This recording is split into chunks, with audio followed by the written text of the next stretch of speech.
우리 유권자가 SNS 활동하면서 좀 유의해야 될 점이 있다면 어떤 것들이 있겠습니까? 네. 요즘 최근에 SNS를 이용해서 자신의 정치적인 의사를 자유롭게 표현하는 분들이 많이 계십니다. 예. 그때는 뭐 SNS와 관련해서 내 자신도 모르게 한 행동이 선거법을 위반할 수 있는 경우가 있는데요. 네. 먼저 대표적으로 몇 가지 경우만 살펴보면 네. 특히 일반 유권자가 투표하면서 기표소 내에서 사진을 찍거나 예. 투표용지를 촬영하는 행위는 선거법에 위반되는 행위입니다.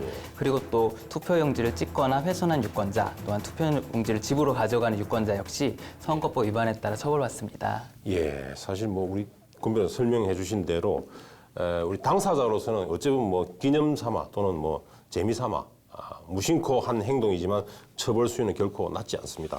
예를 들면 기표 여부를 떠나서 투표용지를 촬영할 때는 공직선거법에 따라서 2년 이하의 징역이나 또는 400만 원 이하의 벌금형에 처해질 수 있습니다. 또한 투표용지 훼손을 했을 때, 투표용지 훼손했을 때는 1년에서 10년의 징역 또는 500에서 3천만 원의 벌금형에 처해질 수 있습니다. 자, 그리고 예전에는 금지되었었는데 지금은 위법하지 않은 것으로 변경된 것들이 또 있죠. 어떤 것들이 있습니까? 예전에는 이제 특정 후보의 숫자를 암시할 수 있다고 생각해서 네. 예를 들어서 뭐 V 포즈를 하고 투표 인증샷을 찍거나 그렇죠. 아니면 이와 같은 포즈를 또 찍고 SNS에 올리는 경우가 있었습니다. 네. 하지만 이제 공직선거법의 개정으로 인해서 이와 같은 행위가 예전에는 금지되는 행위였다면 지금은 가능한 행위가 되었고요. 또 네. 이뿐만 아니라 지지하지 않는 후보의 벽보 앞에서 X 포즈를 취하고 네. 사진을 찍어서 이를 SNS에다 올린다거나 이와 같은 행위도 이제는 가능한 행위가 됐습니다. 예. 또한 이제 선거운동 기간에 후보자나 선거운동이 아닌 이들이 특정 정당과 후보자를 지지하거나 반대하는 내용의 예. 인쇄물을 통해서 배포하는 경우가 있는데요. 예. 이와 같은 경우는 뭐 어떤 경우에나 지금에도 금지되고 있는 행위입니다. 예, 그렇습니다. 그럴 수밖에 없는 것이 또 우리 공직선거법상에 나와 있는 선거운동의 어떤 정의 때문입니다. 좀 자세히 설명을 드리면 공직선거법 제58조죠. 58조 1항에는 선거운동을 이렇게 정의하고 있습니다. 당선되거나 되게 하거나 또는 당선되지 못하게 하는 행위 일체를 선거운동이라고 규정하고 있습니다. 그래서 선거운동으로 보지 않는 5가지 행위도 함께 명시하고 있거든요. 예. 이 변호사님 잠시 말씀해 주시겠습니까? 예, 우리 공직선거법 제58조에서 말하는 예. 그 선거운동으로 보지 않는 5가지 행위입니다. 보지 않는. 그러니까 뭐 첫 번째는 선거에 대한 단순한 의견 개진이나 의사표시가 되겠고요. 예. 두 번째는 입후보나 선거운동을 위한 준비 행위. 세 번째는 정당의 후보자 추천에 대한 단순한 지지 또는 반대 의사표시가 있고요. 예. 네 번째로 이게 통상적인 정당 활동. 예.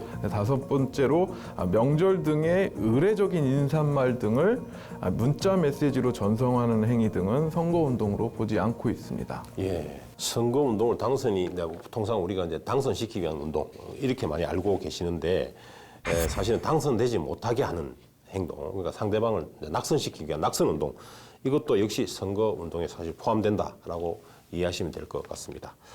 자, 그런데 SNS가 선거운동에 있어서 강력한 힘을 발휘하는 것이 또 왜 그런가 하면 바로 공유력이죠. 우리가 공유를 많이 하지 않습니까? 그래서 그 확장성 이것 때문인데, 자, 선거를 앞두고 우리가 이제 글을 공유하는 경우 유권자 입장에서 볼 때 매우 신중을 기해야 할 일인 것 같은데 어떻습니까? 우리 이 변호사님. 예.